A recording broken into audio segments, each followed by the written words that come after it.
Six Gun Productions. New media, new rules.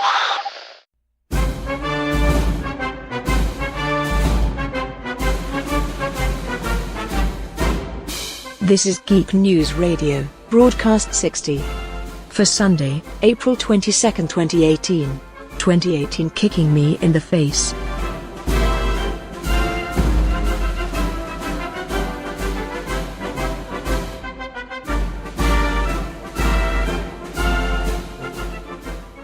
You're listening to Geek News Radio, episode 60, the Big 60. I'm Dave in Birmingham. I'm Fab in Hamburg.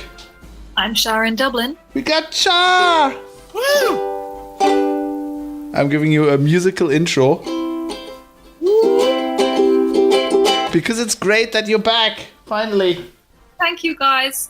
It's great to be back, and it's great to have the time to come back and talk. You were like lost in the crunch of doom, weren't you? Yes, I was. Sometimes I had this thing the other day where I was watching this TV show about Islamic State, and I was talking about, wow, Islamic State. Haven't heard about them for a while. It's weird that they're not covered anymore. And everyone said, yeah, because they were defeated. I was like, they were? When? Was that last summer? I guess, yeah, during Crunch. I think that happened last year. I don't know what happened. You know, World War III. What? World War III? What? Was that during Crunch? We're on 4 now.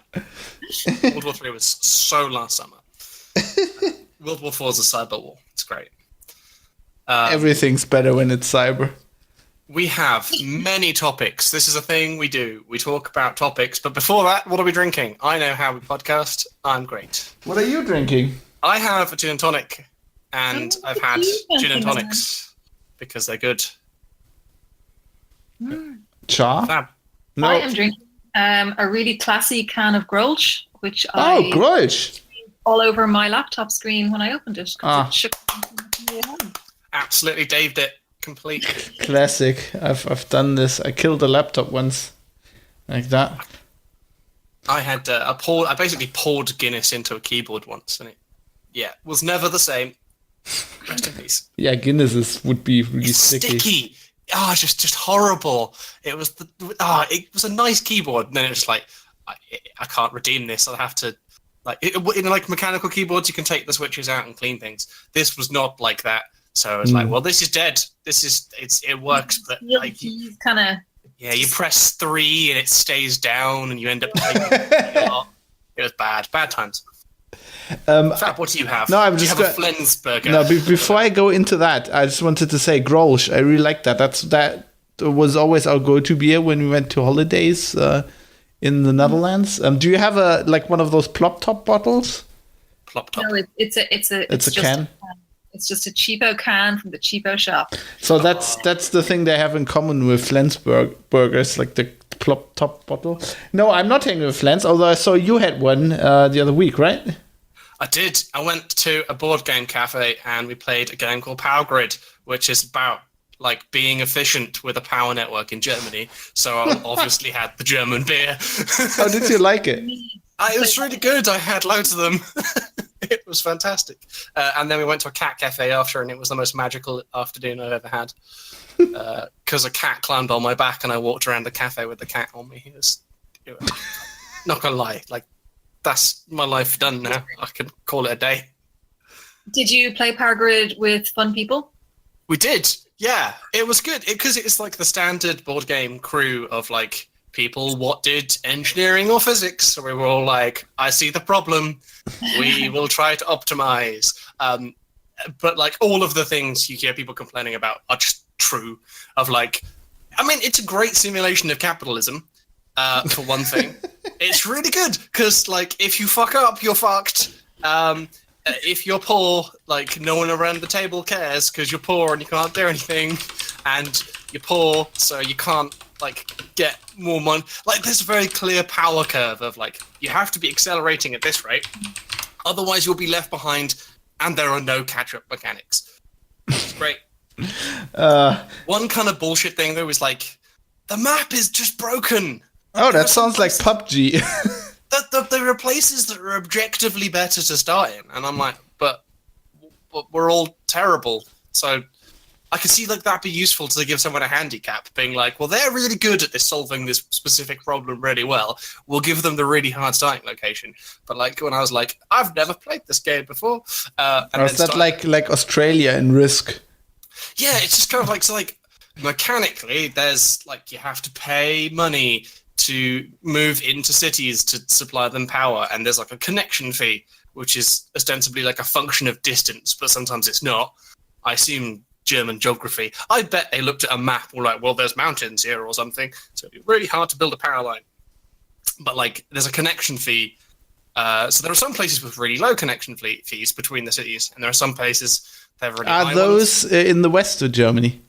No, they're in the east. I was in East Germany, and I had a very unfun time.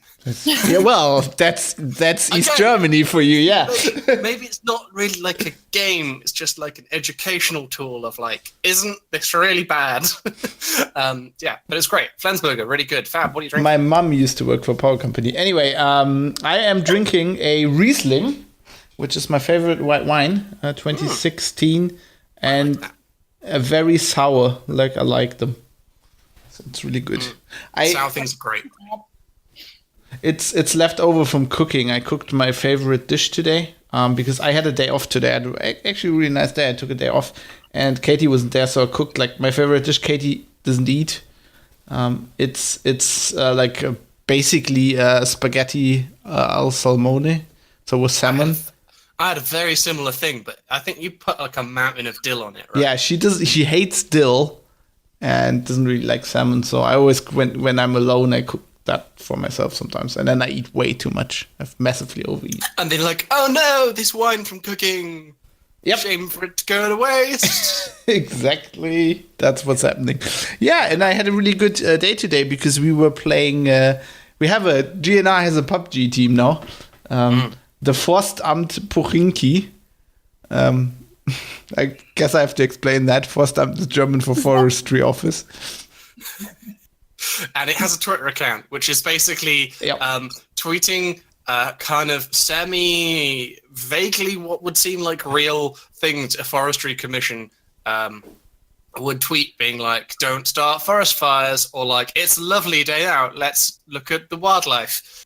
Except it's with PUBG kind of like, or just overtly military things. So the one about like, it's a lovely day out, look at the birds. It's like Apache attack helicopters just coming over thing, and it's like there's the map of the island, the first island, and it did a great job of it was like, camping is only allowed in the red zones, and there are no red zones.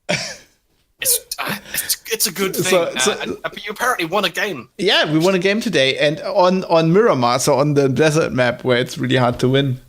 Really nice. So basically, Nicholas and me came up with that. We were playing like games on the weekend, and we were driving through the old map with the forests and everything in a Jeep, and we're basically the forestry commission, and then we breached the building, and it's like, yeah, we're the Forstamt breaching squad, as you would. I mean, it's logical. It's the next thing, you've got militarized police, what the Germans going to do next? Militarized forestry commission. Naturally. Speaking of the breach, Fab. Oh, right into the main topic. Smooth intro there. It's even smoother when we point it out. There's been a little game that like all the people who are cool are talking about. It's called Into the Breach. And I swear a game came out called Into the Breach, and it was like a zombie survival first person like melee thing. Apparently wrong. That was Dead Island. Into the Breach is a thing from the FTL people, FTL Faster Than Light, and it's kind of like a turn-based mech combat isometric. It's Geometry Wars, not Geometry Wars. Jesus Christ, yeah, it's that thing that was on like Game Boys and stuff. Yeah, and it's really quite good. It's hard because I'm bad at games. But what do you guys think about this? Have you beaten it, Dave? No, obviously. What are you playing on? Like easy. Oh, I'm so bad at it. now. I never won FTL either. So. Well, I won the first match I played on easy, and then the second, and then the third. So I got my 2, 3, and 4 on easy. And then I was like, I'm obviously amazing at this game. Yeah. This is my gift to the world. I'm going to play this professionally. And so then I started playing on normal and instantly died. And since then, I have now beaten it on normal several times. But then I'm trying to beat it on hard now. And so far, that's just not worked out for me. But I love it. I absolutely love it. I could sit and play it for 5 hours. Wow. I did sit and play it for 5 hours multiple times.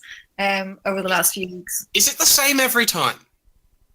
Well, it's like procedurally generated. Oh, so like if you're playing like I'm playing this like level, do the enemies like spawn in the same order and in the same place every time? No. I kind of assumed they did. Maybe, I don't know. I kind of just doubt myself. No. I've played it so many times. I don't think so. No, they don't. It's just like it's procedurally generated, but like the maps also tend to look the same because I guess it's not that many pieces, right? There's only so much they can do with Yeah, and mountain, stream, train. Exactly, and they're like, there's always like one with a train, so that always tends to look similarly, and My favorite levels are the train levels. It's the dam things. How do you do the dam and not like fuck it up? Just blow up the dams. The first thing you do. But what does that do? Flood the map. Oh, so it floods the entire map? No, it floods. It creates like a river down two tiles wide. Okay. I've not found. I've just not really like fully understood the mechanics of it because I'm very like. I always worry about the order things resolve in. Well, that's what it's all about. I mean, it's 100% about the order things resolve in. Can I have a flowchart, please? Like what? The flowchart, like the back of the Netrunner book. Well, I'll tell you. Here's the activation window.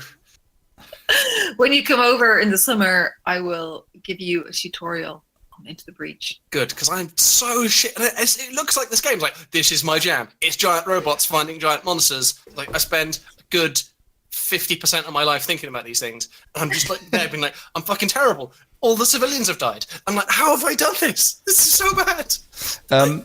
I have like assumptions that like the artillery lad can fire in more than just sort of north, south, east, west, and diagonals. I always move it and assume that it's artillery. Why could I not point it in this direction? And it's like, well, it's not in that specific like chess pattern thing where it can fire. So you fucked, Dave. Good luck.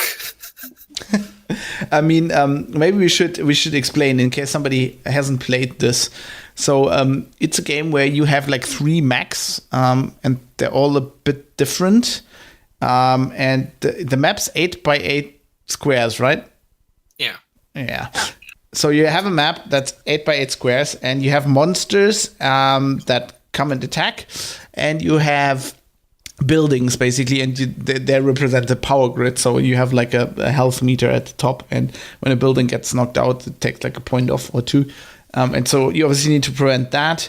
And then then the thing about it is that it's turn-based, and you will like it shows you what the enemy is going to do, exactly what the enemy is going to do next turn. So your objective is to stop that. Or like, if you can't destroy an enemy, often it's not about destroying the enemy, it's about like putting your mech between him and a building so that your mech takes the damage or something like that. So that's that whole system makes you absolutely feel all the time that it's your fault. Yeah. Like there's no, I didn't see him coming. Yeah, XCOM. It doesn't have that XCOM thing, yeah. It does feel like the anime Evangelion, which is literally this, where it's just like a sort of very sad teenager trying to fight the robots and everything. Trying to fight the aliens, and like it's all his fault. Everything's wrong. Everyone's shouting at him. And he's like, I don't want to do it. Basically, that's me. I feel like Shinji from Evangelion. So I thought it's well animated. I kind of liked FTL. I didn't like it as much as a lot of other people, but I do like it. I kind of got it quicker.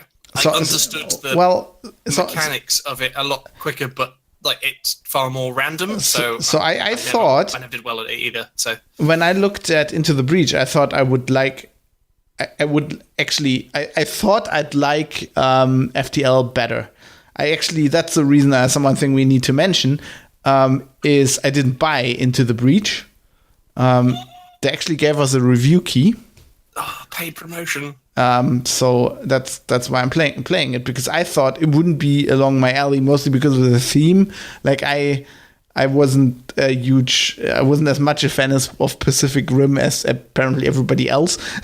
Pacific Rim is fucking amazing. And I don't know. It's just not my thing, like giant robots and giant aliens. But I must say, I like this game a lot better than FTL, mostly because of the game mechanics.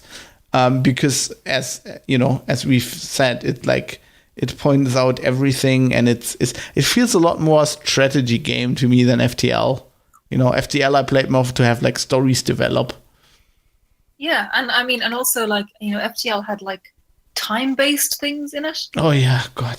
Whereas like it's 100% turn-based. It's like it's for people like me. Like someone was saying, oh yeah, I played a game. It's only like 15 minutes. It's like what? 15 minutes? I'm spending a lot of time playing the game because I like to just sit and stare at the screen and think about my move. And really, really think about it. So yeah, it does feel like real strategy. But it has that you can because it's as you said, it's turn based, and you can basically quit it at every time, and it just saves where you are, or you can just keep it open in a window. It's like starts. I found it's really nice when I do writing, and I did a lot of. I worked on a very time consuming and very stressful story for the last basically 2 months. And I was getting really, really stressed and stuff. And this helps me just like stepping back, from writing. If something doesn't work, I can just play like a round of Into the Breach. That would not work for me at all, because I am an extremely addictive and obsessive person. You get sucked in, yeah. I have to put it on my 40-inch TV. I sit an inch away from the screen. Until I start to feel faint from hunger. I can picture this now because I know where your TV is.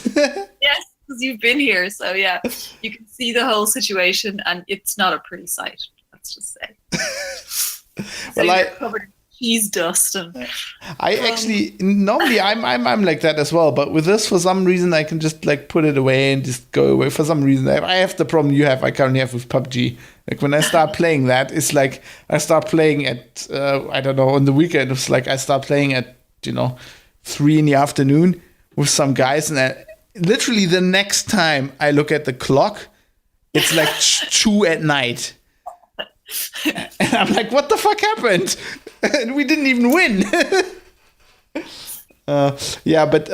So I guess you're the best player of all of us, Char. I have beaten it, but I can only play it in easy so far. Have you? So excited. I've never been the best at a game ever, of any game. This is really exciting. You get a medal, the GNR Into the Breach. I thought I was really good at it too. And then there's a guy in work who started playing kind of the same time as me, but he beat it on hard on Friday. So I've been playing catch up since then. Yeah, just follow Tom Francis on Twitter and you feel really bad. He is so good at this game. It's unbelievable. But have you played the other squads? Yes, much? Yes. Okay. My favorite are the Frozen Titans. I haven't played them yet. Oh, they're so good. They're the ones that I managed to beat it on normal the first time. And now I've got my favorite is a combo squad, which is 2 of the Frozen Titans and 1 of the first ones. What are they? The Rift Walkers, yeah. So my problem is I have a conceptual problem with this game, which is I think why I'm not as good as other people. So there's a lot of there's whole squads where you just push the enemy a lot. Yeah. And I'm playing with one right now. It's the Fire Max. Mm-hmm. They basically put everything on fire. And are resistant to fire, but it means it basically with a lot of the squads, your goal is not to kill or to do damage, as much damage as with the fire guys, you just do damage and they burn to death over 3 or 4 rounds. Yeah. and I don't like. Oh God, that's just that creates too much of a possibility space in my head. Like when there are too many enemies there, and like 3 of them are burning, and I need to basically put like I was mostly comfortable with the Rift Walkers because that's just like the beginner thing, and it's just like kill them, right, and just do damage. I'm good with that, but I really have a problem with just like pushing them one over and then. Yeah. But I guess what I'm trying to ask here is that's what you need to get good, right? Yeah, or I mean, like you need to find the strategy that works for you or the one that you really like to do. And like for me, I love when you get into a zone where you're pushing them into a little kind of corralled zone, and then you're killing them by pushing them into each other. And that's basically the best. Or you're using all your different mechs in different ways, and when you get a turn and you manage to like use each mech the way it's supposed to be used and kill them by like pushing them into water, into each other, it's fantastic. That'd be such a good like version of Pacific Rim where the kaiju appear and just the like Jaeger thingies just bully the kaiju. Like, oh, look at these nerds pushing them into each other. Like, get worse. You suck. Boo. That'd be. I'd also watch that. That'd be amazing. But that sounds weird. I don't know, because I don't know. I think I'm just terrible at this game. Like you can do it, Dave. I believe. Although I also believed you could play Divinity, and that didn't. That's another. I still believe that I will play it one day. Like I will still believe I'll get sucked into this. You watch. This happened to me with a lot of games. Like in 4 years or 5. When you're already working on something completely different, I'll be all like, Divinity! Yeah! I'll finally be like, I turned the game on and didn't get scared. Speaking of Divinity, just to derail this quickly, I was amazed at your colleague who tattooed Divine on his bag. I know. What a boss, right? That was great. Yeah, he's amazing. That's Slava, and he is making an awesome game now, actually. So we should talk about that for a second. Yeah, we should. I'm following him on Twitter. Like I follow his game company on Twitter now. Looks good. It's post-apocalyptic, which is the best games. Turn-based, isometric, sci-fi, single-player RPG in the kind of tradition of Fallout 2. That's all the good words you just said. Of, roadside picnic kind of stalker. Oh, God, yes. And just a really good team, really smart people. And he's in Russia too, right? So he can. Yeah, he's in St. Petersburg, and then some of the rest of the team are there, and some of them are in Vladivostok. And, So they have that stalker. I have this like I don't know. It was brilliant. Well, the thing is, I feel like should have elicited my big town fear, but I didn't. There's a certain kind of game, like I have it with Metro and Stalker. There's a certain kind of thing about a Russian post-apocalypse thing. Mm-hmm. That I think I've seen games developers who are not from Russia try to pull this off, and it never works. I think basically you have to be in that place to pull that off. So I have faith. I have 100% faith because, I worked with him for 3 years, and he's just a fucking phenomenal person. He does everything really, really well. He does exactly what he says he's going to do, and as you can see, He makes a bet and he tattoos his entire back because, I was expecting it's a tiny little arm tattoo. Nope, just like full shoulder, just like shit. Divine in bloody black letter. It looks great. It looks really good. It does. It looks really good. It looks way, because you think, oh, Divine, how good is that going to look? It looks fucking great. So yeah. So he did a bet, right, that Divinity would sell a certain amount of copies. It was like 1.33 million in 6 months. Yeah. Was it, or 130? I can't remember exactly. He had some weird number that was the amount. And anyway. You did it. Wow. Yeah. That's awesome. Yeah, that game looks good. That looks great. Dark Crystal Games for anyone who's interested and listening.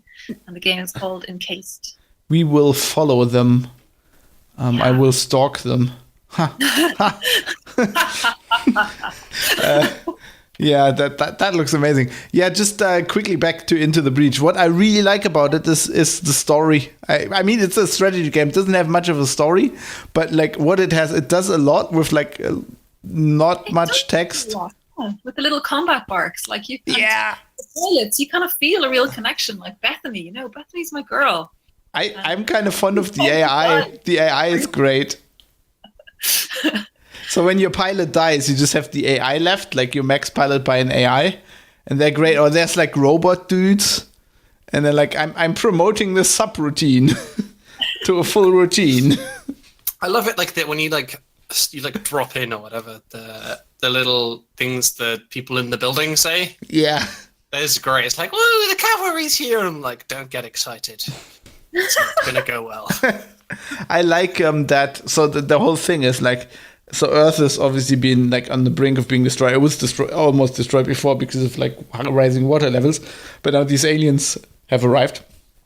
And so the thing is, you're like a time traveler, and when your game goes south or whatever, basically you can also abandon the timeline. And when you win, you can take like one pilot back. And so one thing I love, so the first pilot like you got like that, this is my first game I won with him, and then I took him back. And then the next time he arrives on a map, or like he arrives on the overworld map where the islands are, he says like, islands, I'm Captain whatever. I've done this before in a timeline. Now I'm gonna rescue you. So I really like it. It's a nice touch. It's cool. Great. Yeah, and that was done by Chris Avellone. Oh God, I love that man. So yeah. That man is great. He can do no wrong as far as I'm concerned. I'm looking this up now because I was gonna say there hasn't been a game he's worked on that I haven't enjoyed, and I'm putting that to a test now. Well, some of them I haven't played, but it started with Star Trek Starfleet Academy. That was great. Fallout 2, Planescape Torment. Oh God, yeah. Anything he's touched. He's Divinity, obviously. Who did he write? He wrote a character on Divinity as well, right? And he wrote the kind of the concept and the backstory for the character Thane, the undead one. Ah, right. But Stephen, who's at Nookpang on Twitter, actually wrote Thane's. Okay. So. Yeah, Stephen's great. Stephen is awesome. Did you meet Stephen, right, Dave? I did meet Stephen. Yeah, it was great. We talked about how to find other jobs with like his specific skill set of writing like undead demons. It's like, and I was like, I will endorse you on LinkedIn. He could probably write books for Games Workshop. That's the thing. Should be like competent writers. Have at my favorite IP, please. So, Char, have you met Chris? I have, yeah. Oh God. Yeah. I'm starstruck now. Yeah, I got to go out with him. Was it 2 years ago to a tiki bar at GDC? Oh God. It was really nice with writers. It was like just game writer people. He's awesome. He's a really nice guy. Sounds great. Oh God, I want another Fallout New Vegas now. Another Fallout New Vegas. Yeah, with cowboys. Whoa. Oh, that's such a good game. Maybe I have to play that again. Anyway, Into the Breach. So, do we have anything else to say about this? I love it. It's great. You should buy it. Like, the amount of hours of entertainment I've got from it for how much it cost is really ridiculous. And the soundtrack is amazing. Soundtrack's great. Yes.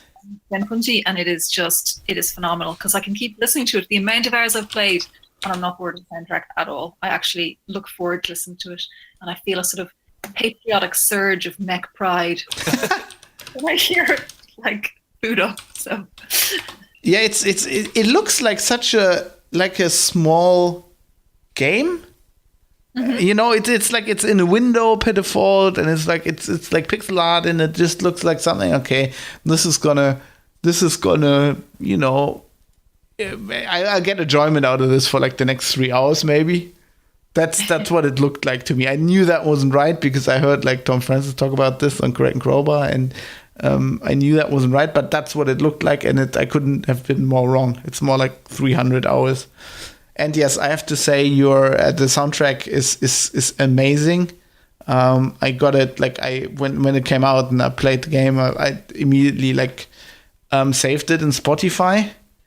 So now I listen to it while I write, and it's really good. Yeah. It's like synth. It's like 80s bit inspired, right? Yeah, it's super good. Actually, speaking of good soundtracks for writing to, Fab, since I know that you like such things. Hey, I do. My new writing obsession is the soundtrack for Payday 2, the game that I've played, and I have no idea what it's even about. It's about robbing banks. It's a good soundtrack. It's so good. Well good, isn't it? It's well good. And I just listened to it on repeat, and I don't know, you can really get into the writing zone, I think. So Payday 2 Remastered. That's the one. On Spotify. Okay, saved. Thank you very much. You know what does anybody of you know the band The War on Drugs? No. I discovered them because they were in the FIFA soundtrack. And I was like, is this Bob Dylan? And it's like, I really, really like him. It's a bit like young Bob Dylan. Like, the guy obviously likes Bob Dylan. He sings a bit like him.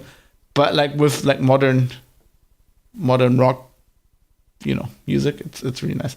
I got a kick out of it because the FIFA in the menu where you where you can select the soundtrack, whatever, they censored it.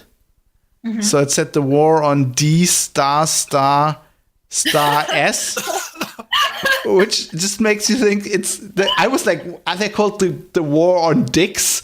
That is an amazing band name. That's definitely what I would have thought too, and that's actually a way better band name than War on Drugs for sure. It is. They should have. I want to be the War on Dicks. They're just like, what? So I was listening. They don't sound particularly hardcore feminist to me. Like, why do they declare war on dicks? I can recommend that if you like Bob. If people like Bob Dylan, that's good music as well. So so I guess our verdict on Into the Breach is amazing. Buy it. Cool. Yes. Everybody get it. Let's talk about. We want to talk about some TV stuff as well. So the first thing we need to talk about, because I needed to when you were on. I think the first time wasn't that when you, or the second time you put me onto Taboo. Yes. And then later I watched it, and we never talked about it on the show. Yes, but you got super into it. You turned into. Yeah, I got the haircut. I got a top hat. He's so good. He's so great. I mean, I've always loved Tom Hardy, but Taboo is so. Me too. I recently watched it again when I was flying back from recently it was in October when I was flying back from Australia, which was a bit of a letdown, by the way, because this was like Emirates. Oh yeah, and they cut. Well, that was okay, but they cut all the sex scenes out. Yeah. And I figured out that Taboo doesn't work without the, anyway. It does not work, yeah. Yeah, I guess season 2 is coming, which is great. And this reminds me, you know what you have in common? Well, I'll put it in the notes, but you know what Char has in common with Tom Hardy now? A BAFTA nomination. Well, not me personally, though, Fab. Wow. I mean, Taboo is nominated as well, and so is Divinity. So I'm calling that. Yeah, but we're up for best multiplayer, along with that thing you're addicted to. So. Well, I think you might win that. I don't know. We'll see. I've tried to analyze what my problem was with Divinity and why I never got really into it. And I think I've been thinking about this a lot. And I think it's just RPGs. You just hate RPGs. Yeah, I think it's just too big right now. It's like I've got too much going on. I can't commit. Well, I actually really understand that and really get behind that, because I feel like, I don't know, maybe this is a me thing, but when you're in your 30s, you want something that you can play for half an hour or 2 hours at a time and feel really satisfied with that amount of time that you get to play. And it is a little bit daunting to think about something that's 130 hours long. Yeah, I think for me it's not the time though. It's just the daunting part. The largeness, yeah. But then again, everything that I do play, I play for so many hours. like Dark Souls 3 again. It's like, oh yeah, I'll just play a little bit here, a little bit there. Yeah. And for me, it's the same thing. Like for me, that's currently a PUBG and Subnautica. I've sunk 80 hours by now into Subnautica, and it's just like, so I have the time. Obviously, it's just like it's like the commitment. When I play an RPG, I do like role playing and stuff, and PUBG, you're just lying in a field, and then being slaughtered by some Chinese guy. How relaxing. It is weirdly relaxing. It is. Just lie in a field and be murdered. Yeah, it's a great game. Basically, it's like going for a walk with your friends, except you're not in nature, just in your computer, which is better. It's not as cold. What do you think about that new Sea of Thieves game, which seems to be really about just hanging out with your friends? It looks like game on the side. It looks like it's right down my alley. Also, like Taboo, right? Boats. Well, maybe we should play a game of Sea of Thieves as like an exercise. We should. Yeah. You know what my problem with Sea of Thieves is, and why I haven't bought it? It's that whole Windows 10 store thing. What? You have to get another store. Yeah, you have to. I'm out. I'm sorry. Yeah. See? I mean, I have the damn store. It's right here on my window, but it's just such a pain in the ass. And to me, it's like if it's not on Steam, it doesn't exist. Yeah, the only game I went outside that for was to get Dragon Age Inquisition. Yeah, me too. At that, I was complaining the whole time. Only Dragon Age Inquisition could have forced me to a new store. For me, it is. For me, Dragon Age is one of those games, like FIFA is another. But basically, I have to still put a link into Steam because, I mean, this is horrible probably, but it is just the way it's become. I've been on Steam for 10 years. And to me, that icon, I fire that up. That's gaming to me, right? Yeah. So I go through that list and I'm like, what do I want to play? And if it's not in there, it might be installed. I don't care. I have to put World of Tanks into anything because otherwise it's just doesn't exist for me. It needs to be in that list. Yeah, it's like Spotify music. Yeah. Like I don't listen to any music that's not on Spotify. Yeah, it's become the same for me. Yeah, luckily, Sabaton is on there, so we're good. God, I don't actually remember the last time I went outside of Steam or Spotify. I have a drone simulator that's not in Steam. Does that count? How often do you use it? Fairly frequently. I play it quite a bit. But yeah, it's very weird. The kind of if it's not in Steam, it doesn't exist. If it's not in Spotify, it doesn't exist. So I basically just pester people on Twitter and Facebook to put their bands on Spotify because. See, that was for a long time to get the corner back to Taboo. That was a long time for me. The problem with Taboo because it wasn't on Netflix. But I'm now such an addict. I'll just go to any length to get my Taboo fix. It's so good. The only thing that's for me is like Katie never got as into it as I am. So I'm now these days. If I'll do a rewatch, I'll just watch it alone. I don't know why. Anyone could not be like super into it. It's like it has something for everyone. It's so good. It's the acting, I like the whole story arc of the first season system. And Dave, have you finally finished it? No. Oh my God, Dave. I don't really remember how far I got because we did an episode of the podcast where everyone convinced me to watch it. So I stayed up until like 4 a.m. watching Taboo and had some gins. And I don't really remember where I got to. Yeah, it's kind of like I showed like it to Ellie and she didn't like think it was like her kind of thing. So like we didn't watch it together. And yeah, we don't really like do a lot of TV out. Like we don't really watch stuff unless we're watching it together. So yeah, I don't know. Like, why is it good? Like, it's got something for everyone, but like, what's the thing it has for me? Like, why? I don't know. Do you like ships? Tom Hardy, coat. He's pretty good. Grimness, darkness. Drinking. Grim and darkness. Mystery.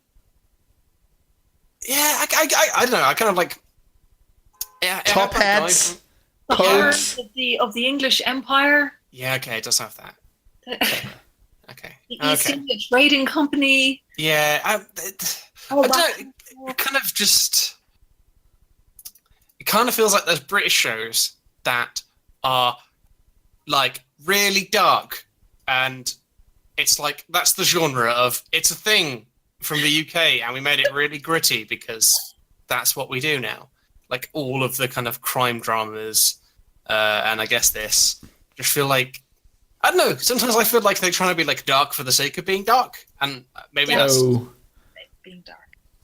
But like I don't know. I just feel like sometimes that's not what I want. I want like I want to like watch like 4 hours of TV in one go and then kind of feel good about my life rather than oh Christ why. I think I have to watch Taboo again now, and I think I'm currently watching Poirot, like the David Suchet stuff. See, that's the thing. All about Poirot, never not that because he's just like this bumbling magic pixie detective. you can alternate that with Taboo pretty well, I think, and it'll cheer you up. One episode of like wholesome loveliness, Yeah, where a lovely Belgian man like solves all the problems in the world, and then it's like grunting and then you have an episode of Tom Hardy where he solves all his problems, just saying nothing and conveying with one grunt more than a whole Poirot episode in all its One talking. eyelid flicker. Yeah. God. That scene where he goes into the East India Company, right? And he sits there and they want to buy like his land. And that's so good when that guy says, well, is it on sale now? And he just looks at him and goes, are you deaf? So good. I don't know. I loved it. I loved it, Dave. I hope season 2 is going to be I'm as so good. excited there's a season 2. I really wasn't sure they would make it. So, yeah, my friend, her friend is Tom Hardy's makeup artist, What? and she gets to draw all the tattoos. On What? On Tom Hardy? Yeah. My God, I'm so envious. You've talked to Chris Avalone. You're like your friend's friend is like Tom Hardy's tattoo. Oh my God. But like, yeah, I just think what a job. Did you see that he got like he had Tom Hardy. another guy, by the way, who stands by his bets. He got that bet with Leonardo DiCaprio. No. He had a bet with Leonardo DiCaprio like years ago, 1 or 2 years ago, and like he now has Leo's always right or something on his forearm. No way. Tattooed, yeah. That's pretty cool. Yeah, he said it took so long. They were asking why it took so long. He's like, he wrote that like down on a napkin and his handwriting was so shit, so I had to wait till he wrote it down properly so I can got it tattooed. Such a badass man. Oh. My chair sounds like it's collapsing. What the fuck? Anyway, I forgot to do like segments. Do we have another segment? What's in the running order now? It just says, oh, we should probably talk about other good TV shows. So let's not talk about Altered Carbon. Oh. Have you seen that? I watched the first 4 or 5 episodes of it, and gave up because it is. But you also did that with Taboo. But this at least I can describe why I didn't like it. It is because it does not do anything new or interesting. It is like a checklist of like cyberpunk dystopian tropes in a not interesting way. It's cyberpunk by the numbers. So it's like, oh, there's this edgy detective. Well, he's not even a detective. Like, that's the thing. He's not. He's just like this guy. He's this like gritty dude from the past, and he wakes up in the future, and it's all changed. Okay, tick. And then like, oh, we can change bodies now. Like life has, like, so like they're kind of. Here's the thing, Dave. Here's the thing. Okay, here's the thing. Now I'm gonna preface my thing with saying, I did not like the TV show Altered Carbon, and I only watched 1 episode, and I almost died of sadness. See? Wow, what a review. Put that on the box. Much So much. I went and queued up to get Richard Morgan to sign it for me one day and just look soulfully into his eyes because I love that book so much. But I read it 18 years ago, and when that book came out, those things weren't cliches. Yeah, that's the thing. That's cool. They were cool and interesting and new. And so in my head was this beautiful nostalgia about the book and how original it was and how crazy and how, edgy. And then, And then the TV show happens whoa, nothing's changed in the last, wait a however long. second, And also, that guy should not be playing Takeshi Kovacs, obviously. No. But the kind of crux of it is what if the future rich people are assholes? That's the plot. And I'm like, I don't need cyberpunk dystopia to imagine that. I have 2018. It's just so 2018 kicking me in the face. Yeah, it just feels so incredibly lazy. And just the kind of it just feels lazy. I guess is my point. That it just ticks off the things of here's the weird kind of God, what even the kind of here's a CGI artificial intelligence lady kind of hologram thing that's in all of the things ever in the history of cyberpunk dystopia. I did this massive thread of just watching it and just pointing out the things that this is the same thing as that thing. This is the same thing as that thing. Doesn't ask any new questions. I mean, it's positives. It's got high production values, I guess. Everything is not well realized, but you don't look at anything and think, man, they skipped out on that. It's Netflix spent a lot of money making this look like the future. Except it's a really boring future where it's the same as now. I know, I hate it. I have really, really, absolutely hated that show. It's fucking awful. Yeah, that's those. I can't argue because I didn't get past the first episode, but I was so sad because I just love the book so much. What in the first episode drove you to not want to do more? I just didn't care. That's pretty fair. Yeah. That's the best review ever. I didn't care. I died of sadness. Well, and I care about so many TV shows. There's so much good TV now that, you have to care in the first episode. Yeah. And I kind of I gave it 4 or 5 episodes because I was like, it's cyberpunk. That's my thing. I like cyberpunk. And then I was like, well, actually, I don't care about any of these people or what really happens. I mean, I hope all the rich people get murdered. Probably. It's genre is not enough to carry anything. Yes, right? Indeed. And actually, I was thinking that because the TV show that I have been really enjoying lately is *Halt and Catch Fire*, which I'm just on season 2. I've not even heard of this show. What is this? It had 4 seasons. And again, it's the thing about going outside your box, because now I'm watching it on Amazon Prime, because that's the only way to watch it. Wow. And it's on season 2. I'm watching season 2 of 4, and it's finished now forever.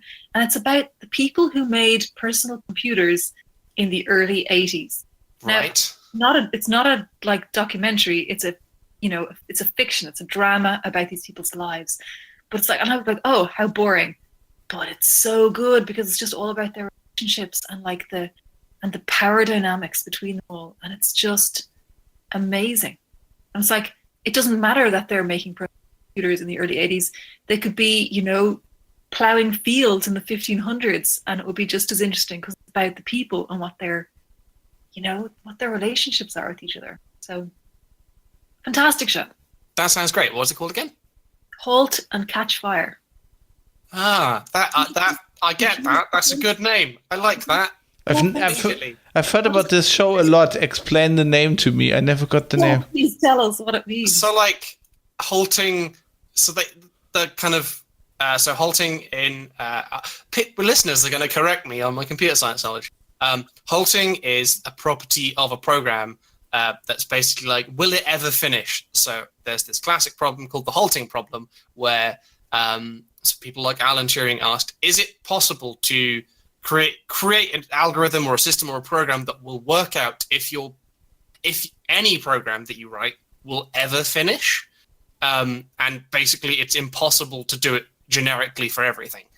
So halt and catch fire presumably means like something stops and then catches fire, like, you know, a lot of early computer things did because they were made of mercury and fucking like just soldered together fucking bits of copper. And that makes sense, having watched some of the show.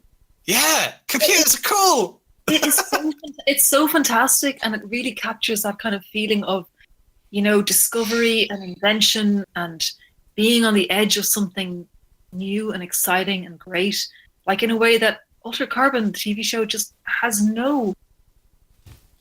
just no ability to get near. And I just feel like I'm whispering this now.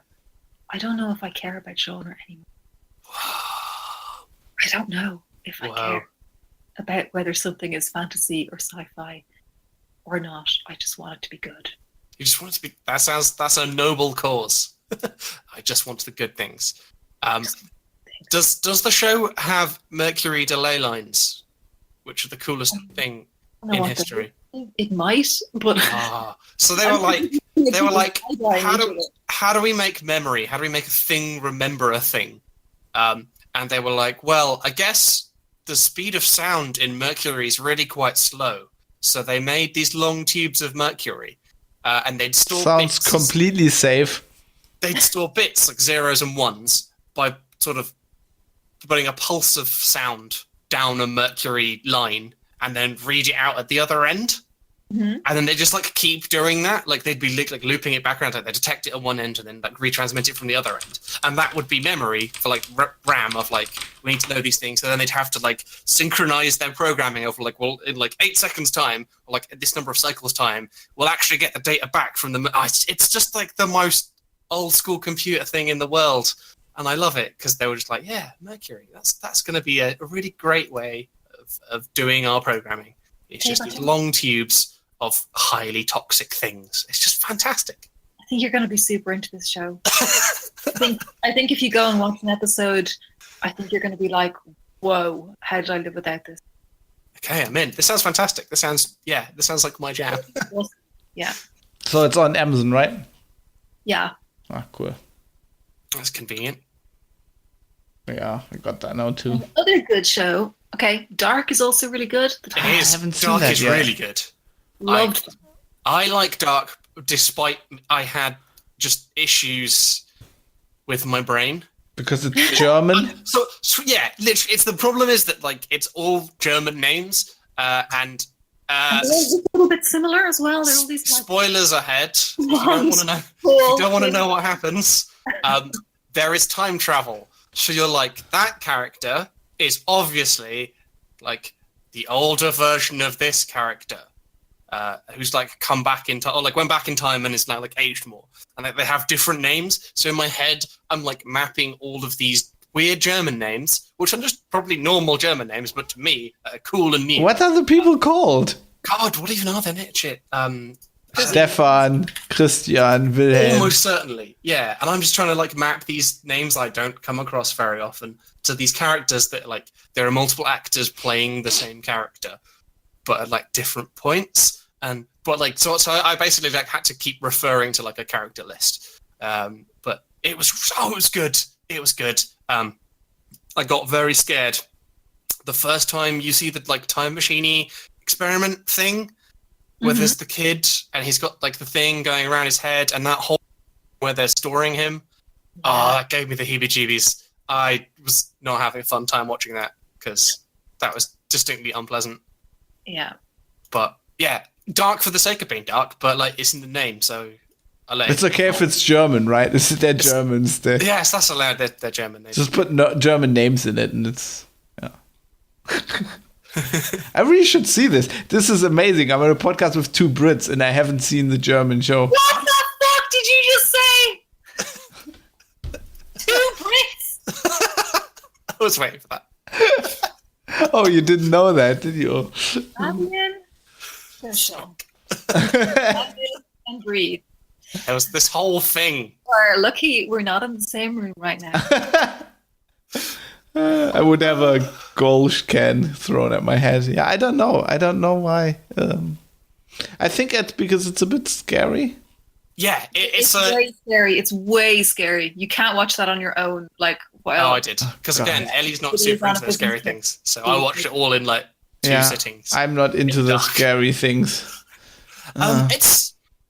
If you've seen Stranger Things. No. It's not as scary as Stranger Things. Like, it's not jump scare. Not really scary. It's tense, but it's not like. Okay. Katya had no problem. Katya had no problem with Stranger Things, but then she's a lot tougher than me. Yeah. Okay. Maybe I don't get easily scared. Yeah, I don't know. I wasn't scared by like the scary moments. I was scared by some of the kind of like bits that happened in a kind of, I don't know, like. Yeah. Well, the kind of the bit I was saying with the kind of like the kid time travel thingamajiggy.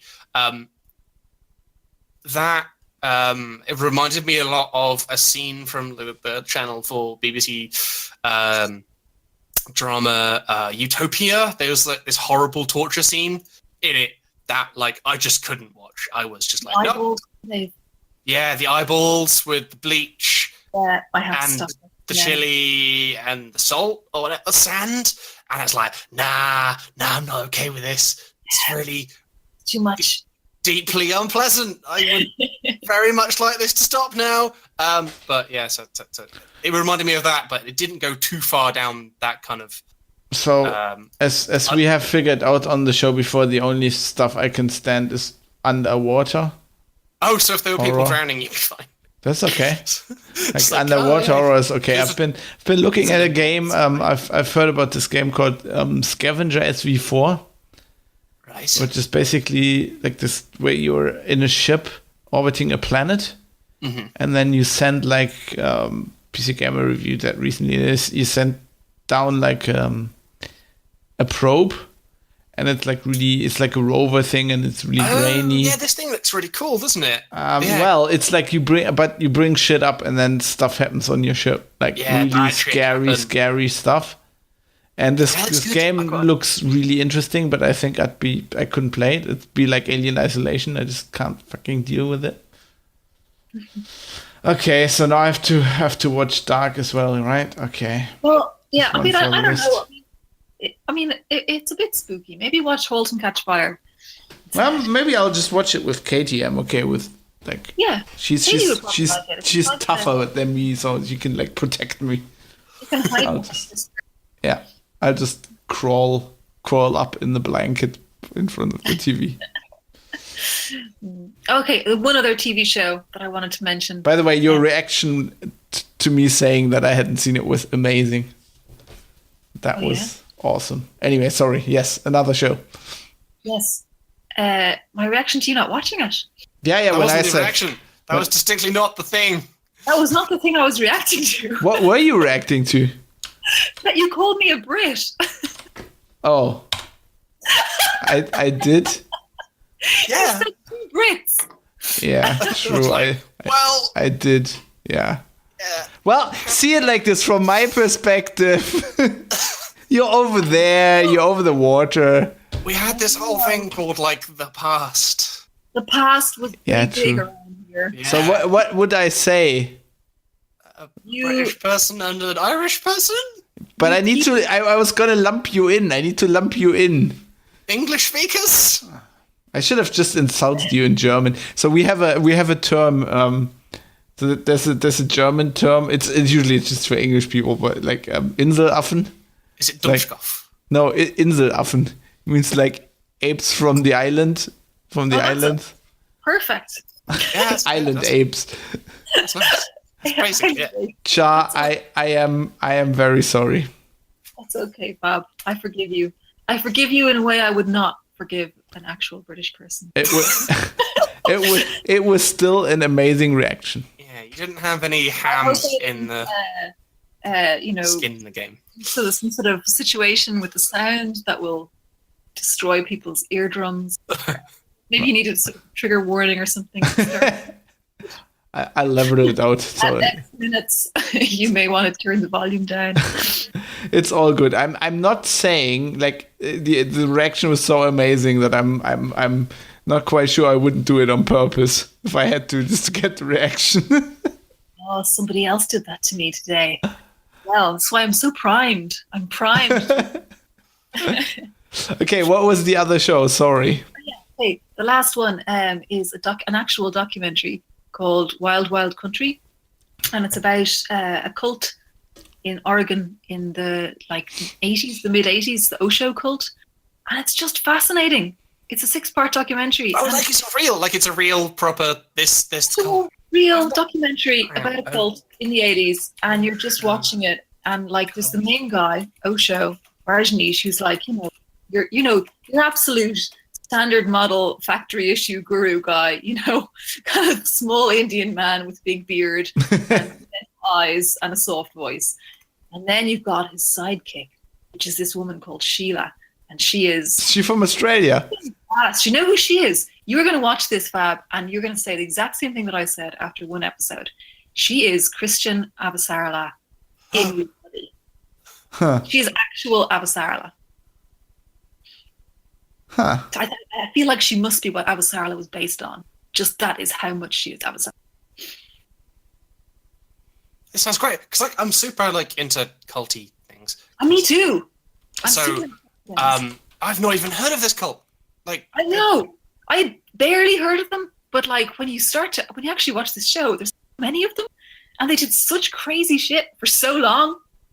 I guess because you only hear about the cults that end up doing a big bad thing. What Star Citizen? Like Ocean Radio and Waco and Jonestown. They all culminated in a horrible thing. Does this cult, the guy, the Osho, does this culminate in a? Well, I don't want to give you. I know it's ridiculous to not give. Yeah, it's spoil. Don't spoil reality. But I like it. It's not. It doesn't go full Jonestown. Let's just right. Say. Okay. Yeah. Although going full Jonestown gives a lot of space for it to happen. I mean, that was 900 odd. Yeah. Yeah, and the lead up to that was unpleasant. So yeah, I mean, okay, this sounds. They were on the road. They were on the road. We're on the road there. That's when a cult has gone too far. They get a bus. And but it's just such a well put together documentary as well, and it has that perfect thing, like at the start you're like, damn, these guys are awesome. I want to be in this cult. They just sit around singing and looking happy and having sex all day. It's great. And then it's like, oh wait, and it starts the kind of the slow dawning of, Yeah, that's oh yeah, Sea Org sounds great. Just going around on a boat on the Mediterranean with drugs all day. Yeah. And but then, wait, yeah. Then you get into the whole sex slaves thing, and you're like, no, I'm not down for that. I've googled her, by the way. Ma Anand Sheila. Yeah. I know what you mean. I know what you mean. Well, wait till you see her talk. Oh man, I have to say, it was this thing. Me and my family have all been watching it at the same time. We're all like, would you follow that guy? And we're like, no. Would you follow Sheila though? Yes. I would die. There's a picture of her where she's just flipping the bird. Yeah. And it's so Avasarala. She really is. She's absolute Avasarala. I'm gonna put that in the show notes for people. Yeah, it's good. We're all over the place. I have no idea how to do the show notes, but I'll figure it out. Oh my god, what have we done? We've done the things. We've done those things. Char, why should I come to Dublin to play a 12-hour board game? I don't literally can't believe you're asking me that. What board game? You know the answer. It's Twilight Imperium 4th edition, right? Yes. It recently came out and is apparently really good, but it is fun. Why is it good? I mean, don't complain. It's just Dublin. I mean, you Brits all. It sounds wonderful. It's everyone says Twilight Imperium is really good, and I witnessed it being played at university. I didn't join in because I didn't feel like. Who has the time? The answer, because that's what I thought. I was like, yeah, sure, it's great, but who has time to play a board game for 12 hours? Yeah, kind of person would you be at the end? Like, you'd really have to play with people you like, because, you know, it's a long time to sit there arguing. Oh my god, that box. It's that amazing. Box art that looks like Wing Commander meets Starship Troopers. There's a documentary about the artist who makes the Twilight Imperium boxes, and it's amazing. Actually, the Shut Up and Sit Down guys. Yeah, it's a really good documentary. And it's kind of like, I wasn't interested in Twilight Imperium until I watched that game, and now I'm thinking like, but what if? Yeah, Look, I can tell you, Dave. I've played games with you. I've played multiple games with you, and you are going to love this game. Right. Basically, you have a role. So, like, last game, unfortunately, I was these kind of creepy, ugly lizard people, which I'm not into, because in the first game, I was the majestic lion that's into the box. Yeah, that's the Wing Commander lion thing. Yeah. So you're basically you're in space, and everyone's trying to be basically the leaders of space, and you all have different powers and different ways of getting there and different ways of achieving it, and you're scheming the whole time, and there's like public stuff and there's private stuff, and it's just like after about 25 minutes everyone is just standing up around the table and like just super into it, and then time just flies, and then 12 hours later you're like, whoa, I didn't worry about money once for 12 hours. What's that even like, you know? Because, you know, you worry about stuff all the time in normal life, and this game basically wipes your brain.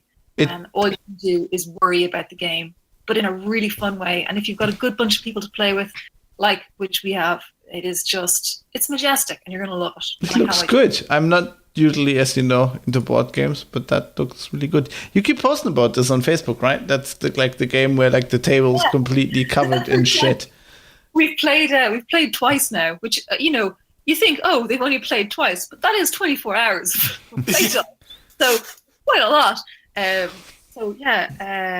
post pictures of the board because you're so into it. It really feels like it's real. You know, it's like you're posting a picture of, you know, your grandkids or something.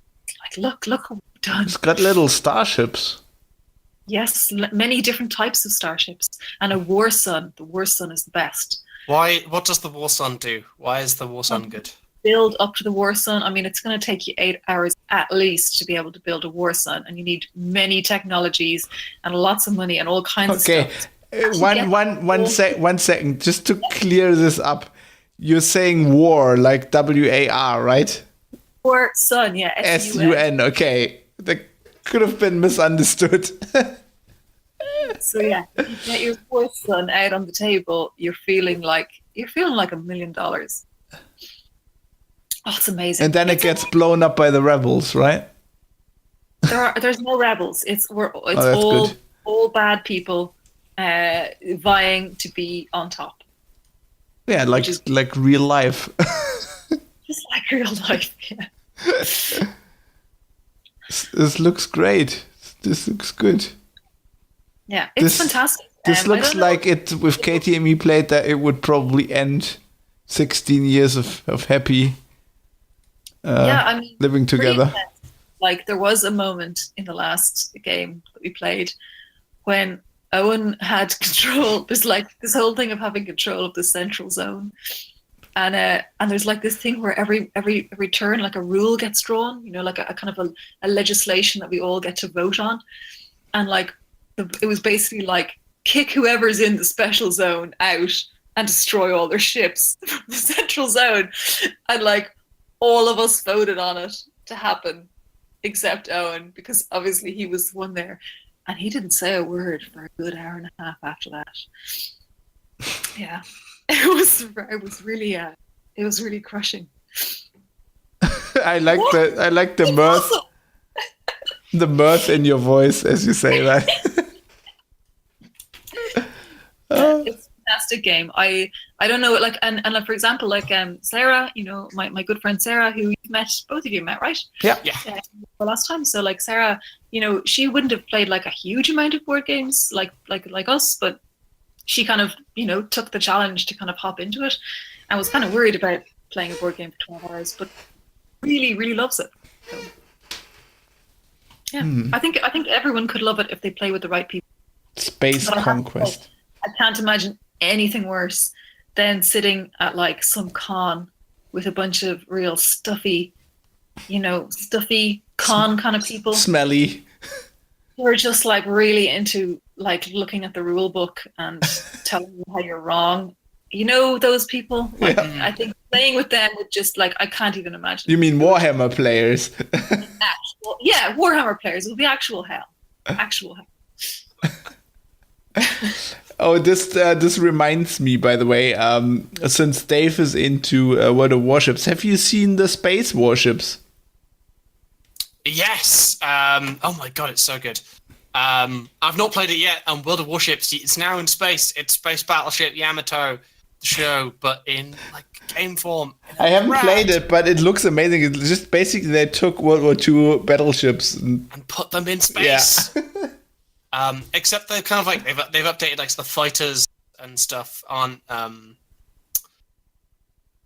like the normal like airships and stuff that there would be in normal. My brain is just leaving me. So like it's not like propeller planes fighting in space. They have like made it so there's kind of like cool and the ships look like spaceships as well, but they're basically in the kind of like for no reason at all. They still have a keel and shit like that. It's the kind of like they took like boats and like ship boats and then and then kind of like converted them into spaceships, which is like totally like this really cool thing, like aesthetic that like some things have, where it's like, yeah, like what we had to fight the aliens, and like the only thing we had was like World War II battleships, so we made them space worthy, and I love it. Yeah, it looks totally rad because like they did this, and they also they did the World of Tanks update, right? Where this is glorious. It's made it to version 1.0 and like all the graphics are fucking beautiful. Completely new engine. It's great. Like if you like tanks, it looks so good. Like driving a tank through a cornfield in that game now, it's just ecstasy. It's amazing. I took the Primo Victoria out of the garage and played some games, and it's just it's so good. Something about tanks that just makes me happy. I don't get it. Probably not healthy, yeah, but I don't get the tank thing. It's just. But you do you know, Fab. It's good to have interests. Yeah, and even if it's like digital tanks. I mean, like look at me on my snail muse and how much I'm into that, you know. How is the snail muse doing? The snail muse is going really well. I've got a few converts, so I'm flying high on that. I was talking to Katie about this. It's like, that is disgusting. What the fuck? Yeah, you know, you like tanks? I put snail goo on my face. Yeah, it's all good. The most important thing, as I was saying to my friend Matthew today, is that people are into something. You know, that's my only that's my criteria for being friends with people. It's basically, do you like stuff? No, like really like stuff, you know? It's like if you really like stuff, whatever that stuff is, we're probably going to get on pretty well. So long as you're like just really into liking stuff. Yeah, it's like on the party. So this is my friend Fab. He's really into digital tanks driving through cornfields. But he really likes them. Yeah. So it's okay. You know the way you really like, I don't know, piecing together 18th century furniture? That's how he feels about tanks. So he's getting it on super well. Yeah, so basically geeks. Yeah, geeks about anything. Yeah, that's good. Katie's like that about chilies. She's going, but I look like I live in a greenhouse again because this chili is coming out of all the holes. There's chilies everywhere. Chilies coming. That sounds deeply painful. Yeah, I heard that when I said that we let's just move on. Let's shall we do the feedback? There's two more things. Oh, there's two more things. I'm sorry. There's two more things. I forgot. Great song that people probably have seen us tweet about, Char. Oh, what is this Abyss thing? What is it? Have you not listened to it yet, Fab? Are you just like really into Nietzsche? No, it's like 9 minutes of You know what? What is it? Just splice it in right now. We just like go, okay, just splice it right in now, and then we come back after. Okay. Let's whatever it is, it's coming up.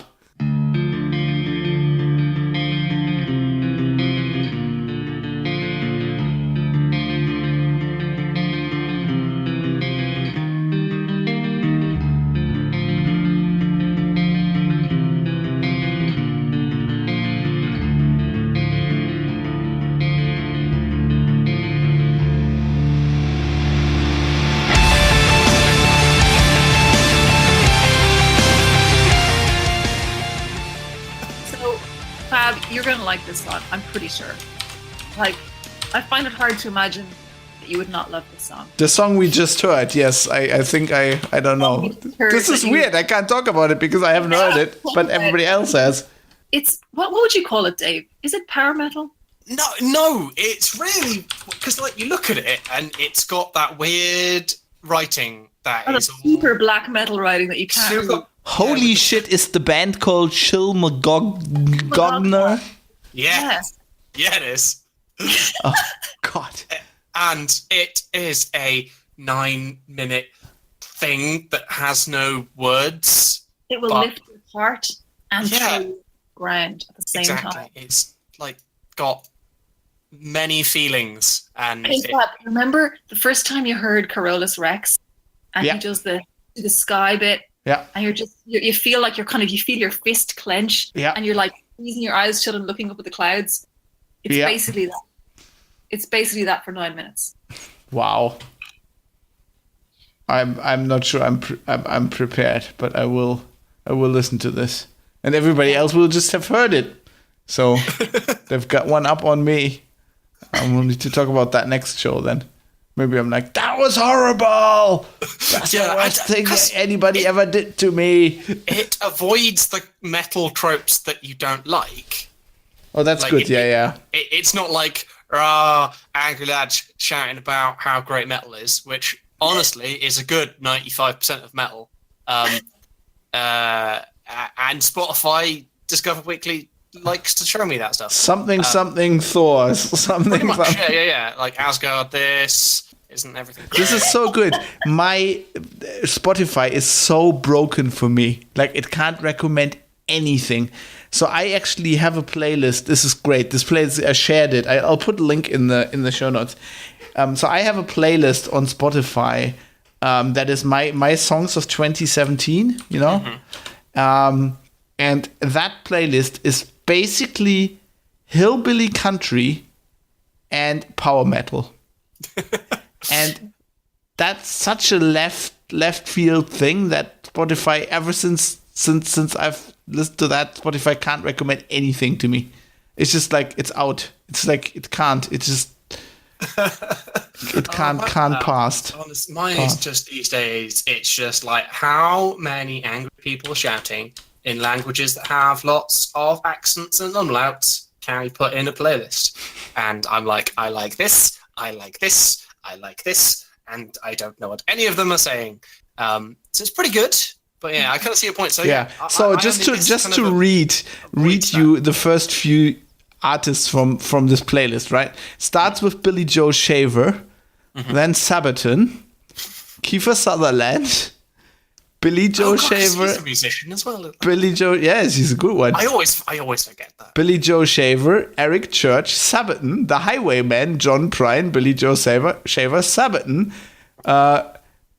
Billy Joe Shaver, The Dubliners, Sabaton, and it just keeps going on like that.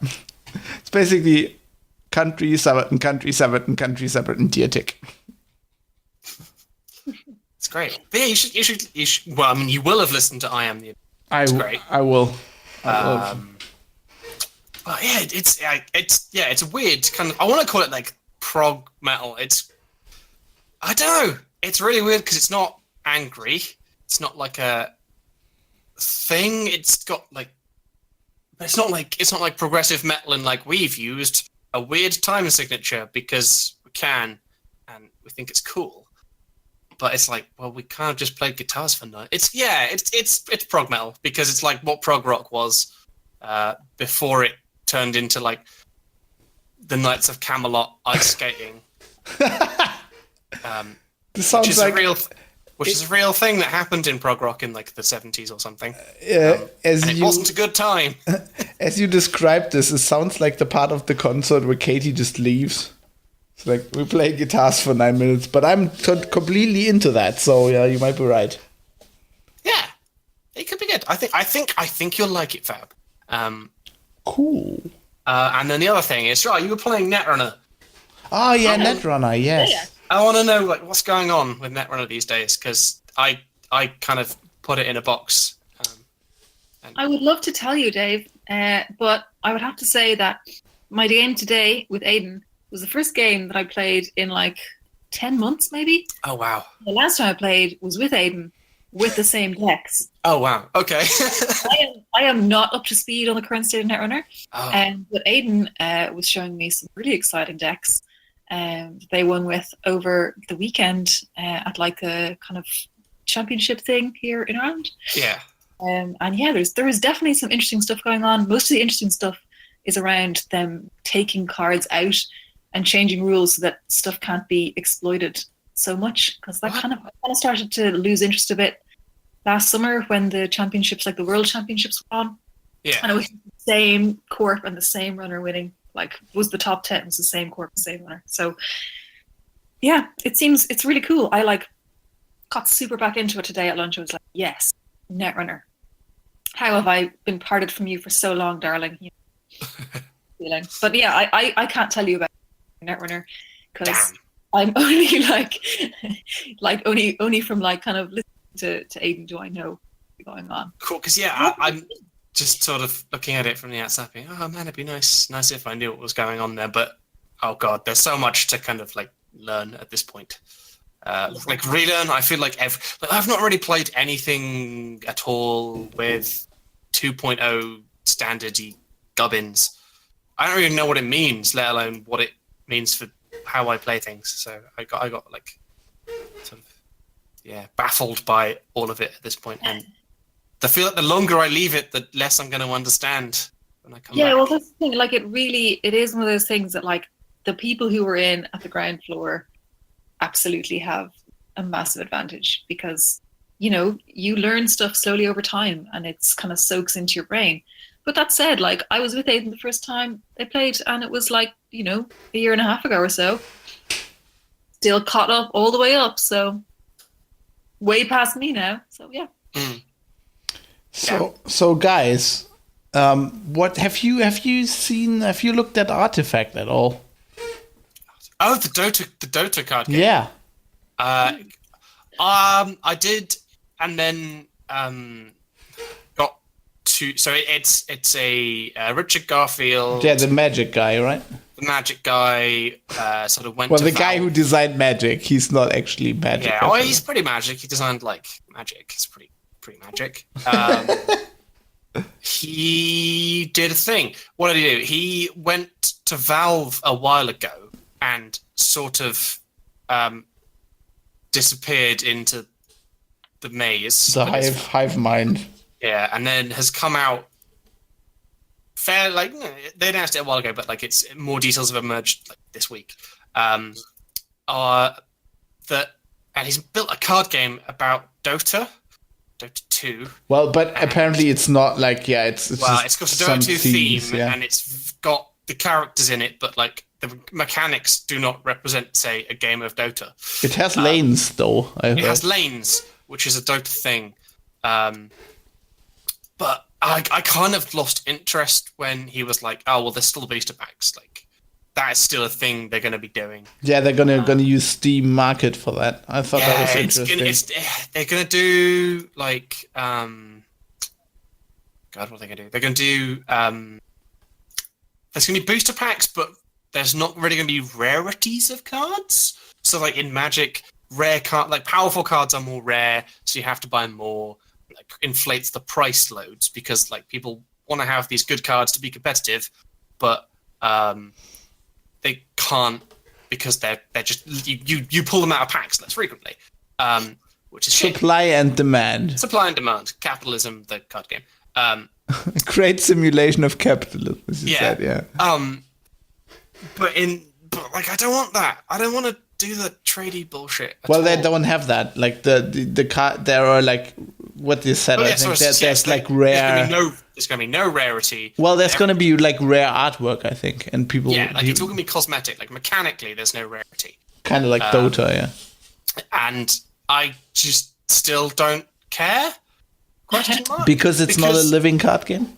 Because, yeah, I don't want to have to think about, like, oh, well, the new sets come out, I now need to go do, like, I don't know, like, get packs however you get packs. Like, do you buy packs? Or do you just, like, win them somehow? And I'm just like, I don't know, can I just give you, like, £10 and get them, please? Because that worked really quite well, it would appear, for like, other people, but I don't know. That kind of feels like a weird thing that Valve have told them to do, unless he's super into it. Maybe because I think he's from what I get, he's really into it. I mean, I can kind of understand because when I used to play Magic, yeah, and I was big into the collecting thing. Like this is the collecting thing, right? Yeah, but this is just like digital version of that. Yeah, but I don't know, because I just want him to, like, here's the game, here's the cards, you can have the cards and you can play the game. I don't want to have to fart around with, like, creating... It's not socialist enough for you. Like, I'm... Admit it. Like, I'm pretty bad at games, so I kind of, like, I don't want to be artificially trained by, like, not having the cards. Yeah, I know what you mean, yeah. I want to just have them, and then the limiting factor is my brain and how good I am. Because like I don't like it's when you're playing Hearthstone and you're like, oh man, like I lost that because I didn't have, this card, and that meant that I couldn't possibly have ever won. I find that comforting. Like Char said about Into the Breach, it's definitely your fault. Yeah. You don't have that excuse. I didn't have that card, right? So that's why it's the only reason I can stand all the hurt I take in PUBGs, because I can say, wow, the loot was shit, and it didn't like, yeah, but it didn't have, there was like no luck of the draw there. Okay, so yeah, it's completely different kind of things we want from the game. Then. I just want kind of. Yeah, I want an excuse. Can I have the whole problem and then try to do well at it, rather than like, well, part of the problem is getting the cards, and that involves either spending loads of money or being really lucky, and I just really don't like that at all. The Dota theme was kind of cool. I'd like to see it played, and maybe if someone kind of like if I see it played and it turns out to be, man, this is like revolutionary and it's fantastic, I should play more of this. Maybe, but equally, like, fucking. Just, no, I don't. I've got better things to do with my life than just buy packs and be excited by opening packs. Yeah. You see, that's the thing. It's like, you say you got better things to do with your life, but it's not about the buying the packs and all that. It's about it's that feeling. It's like the same feeling as Into the Breach. It's that sheer joy moment where, like, combo up a number of cards in the right way, and win something, just through your own sheer genius, and like, it makes you feel smart. So anything that makes you feel smart is like, I don't know, it's a really good game to me. I don't have enough own sheer genius.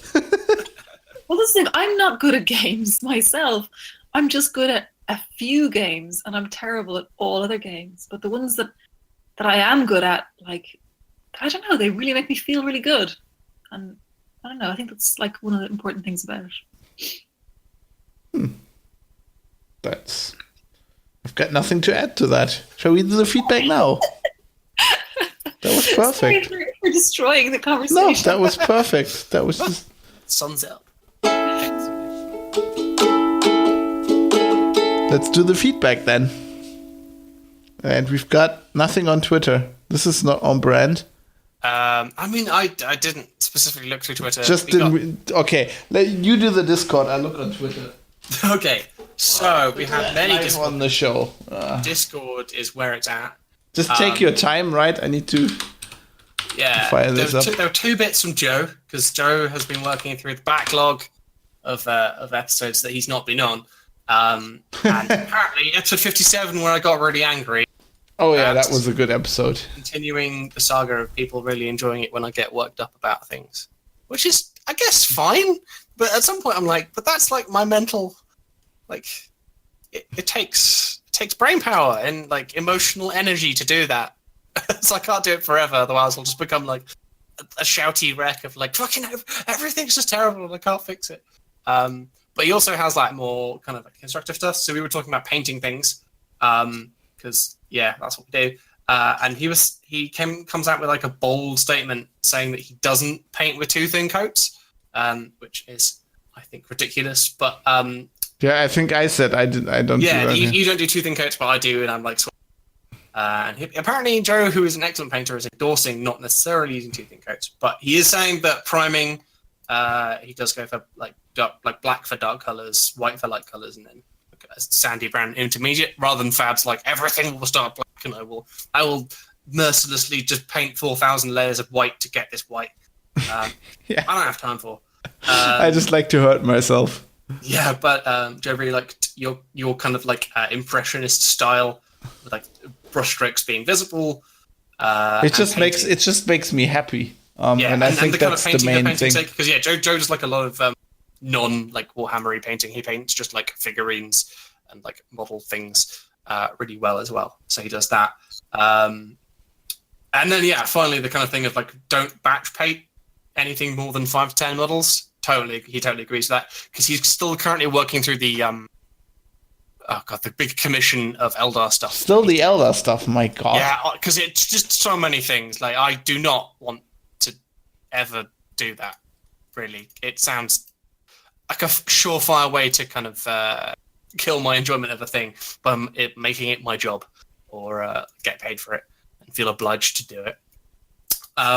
We then had before you do that, Twitter, not really a lot, just basically a discussion about what the official Turkish pepper brand is, and people can follow that on Twitter, so it's all good. Bazawil asks if he can have my Pixel C after me run about how terrible it is, because he has like work has given him. He says, I have a Surface Pro for the next 4 weeks and I really like it. However, I refuse to give Microsoft any money. Posting it to Australia is going to be a bit of an issue. Also, I don't think it actually does as much as the fucking Surface Pro does. I think the Microsoft thing is better in that case. Just try to hang on to that. The Bringer of Cakes adds Finnish local knowledge, saying the Dane dinner / dinner for one is one New Year's tradition in Sweden as well. Sorry, I said Finnish. Okay, because it's Grellbar later. It's from Finland. Yeah, I'm sorry. You can all berate me in the Discord. Bringer of Cakes says that the dinner for one is a tradition in Sweden as well, and it seems in Norway as well. Grellbar says that he doesn't know. He responded with that saying, yeah, he may not be up to date on things, but he can't say he's seen it in Finland. But apparently there is like a Finnish version of. So basically, it's worked its way up north from Germany and hasn't reached Finland Germany yet. and Scandinavia. Everyone is watching this weird New Year's thing. I put in the show notes, by the way. I had to fire up a VPN to figure out which version it was. Are you aware of this weird thing where there's this butler man? These continental types. They watch this thing where there's all them. all of them. That one place. They watch this thing where there's like a butler and like this posh old lady, and like all her friends have died, and they're having this New Year's Eve party, and the butler sort of like pretending to be at every table, and he's slowly just drinking all of the wine that he's set out for these other people who aren't there because they're all dead. No. And then like at the end, it's implied that him and the old lady sort of get it on. And it's like a 20-minute thing, and they watch it at New Year's because that's a thing. It's hilarious. He just gets New Year's. He just gets more pissed, and he falls over the tiger head on the floor, and then he gets so drunk that he skips over it, and then he falls again. And it's apparently a thing from the United Kingdom. But it used to be like I looked it up on. I've never fucking heard of this thing. I looked it up on Wikipedia. Sorry, what? I've never heard of it either. Yeah, so I think it used to be like a comedy sketch that would show it would be like a theater thing, right? And so the German, Northern German television just filmed it at one point. And I have no fucking clue why they started showing it on New Year. They probably just did once, like for, something. And then it's just become this tradition that it's on here now like several times during the night. And it's Wikipedia says it's the most repeated TV show ever in the history of the planet because of that. That is bizarre. Because Germany's been doing it in all local stations been doing it since the 60s. It's just That's crazy. It's really good. One day we'll all be together at a New Year's party. And you'll make us watch it. I will. When you're with me at a New Year's party, I make everybody watch it. It's just great. You'll love it. We'll drink a lot of Danish schnapps. Okay, deal. We'll be happy. And then finally, the last bit of Discord feedback is from Superfan, member of the Forestry Commission. Founder of the Forestry Commission. Yeah. Sorry, I've checked myself. He's got his own. He's got his own Discord label. Yeah, he's now. the only guy who's in green. No, I'm in that group as well, but like I'm a host, so it overrides that. Yeah. He says he'd like to have it on the record. Like to have that he frowns upon the term Photoshop used for his Photoshops. They are exclusively created with GIMP. And then he reacted with the Richard Stallman emoji, which we added to the Discord because it's fun to make fun of the kind of annoying man. Yes, sir. They're GIMPs. God, that's all the feedback. We've had no emails because emails are for we don't read the emails. Life's too short to email. It is too short to email. Oh God, I got so much email. I'm so with you. You need to get rid of this thing. Just delete them, Fab. Just honestly, just put them in the bin. Like you'll feel better.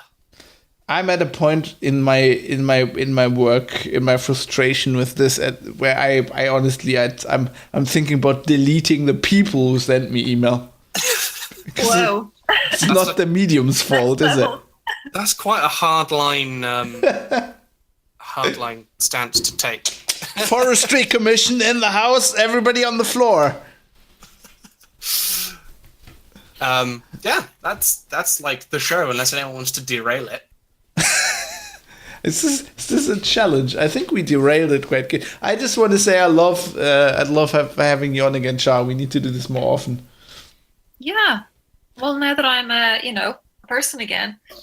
Yeah, we'll need to make the most of it before you like disappear into the next crunch hole. Can you say that? That sounds weird. Yeah. It sounds like a K-hole, but God. It's just like God. If only crunch was like a bag of cans with the lads, that'd be better. Only. But this is literally like a bag of cans with the lads because it is. Except it's like it's a backpack of gin with the pals. Well, you spilled beer over your laptop. You can't get more laddish than that. Yeah. Is that a word, laddish? Yeah, it's totally a word. It is now. It's totally a word, and it's an absolute Dave thing to do. Given I have, on the podcast spilled vodka on myself, so it's fine.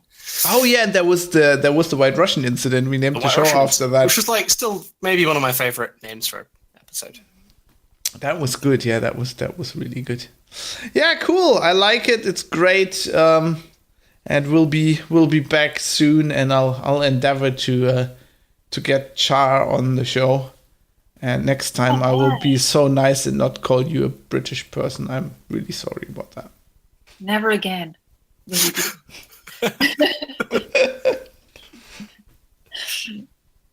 But yeah, you are forgiven. And remember, kids, no campfires. Hack the planet. Nice branding there at the end for your Twitter account. Obey the brand.